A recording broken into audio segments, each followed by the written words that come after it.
دا یو سوال دی یو ورور کړی دی وایي چې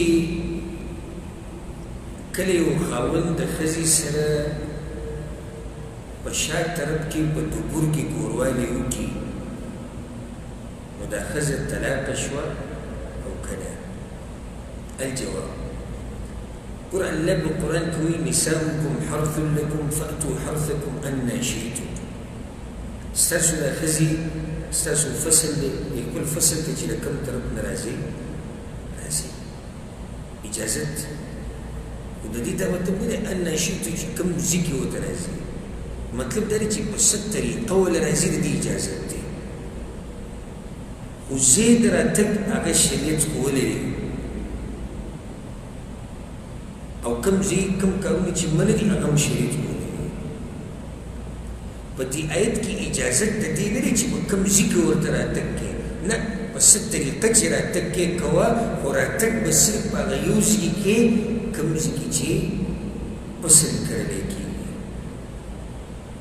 او هغه د زنانه عورت دی قبل چې ورته وایي دلته ځینې بچې پیدا کېږي دلته ځای کې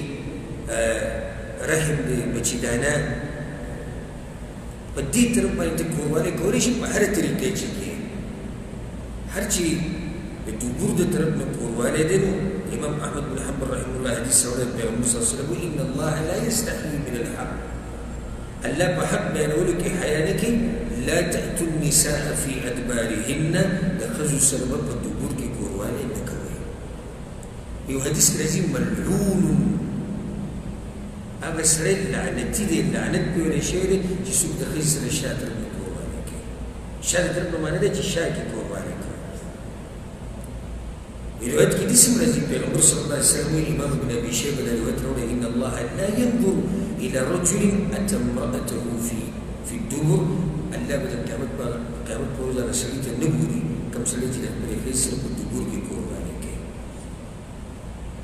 نو دې نه خو واضح شو چې دبور کې کوروالی کول دا یو لویه ګناه ده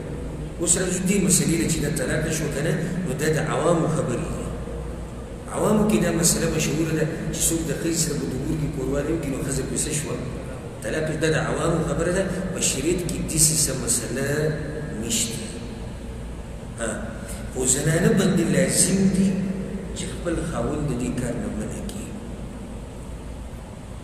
او که چېرته خاوند یې همیشه دا طریقې نو بیا د ښځې سره حق شته د طلاق د غوښتو ځکه چې په مخه دا کار کول په مخه لویه ګناه کې واقع کېدی دغه ځای د کوروالي نه دی سړي ته نقصان دی ښځې ته نقصان دی او که چېرته یو پیر د دې کس نه دا کار شو او توبه یې الله ته وویسته نو ښځه بې نه طلاقېږي ورسېدي که نه ښځه طلاقېږي او نه نکاح نوي کولو ته ضرورت شته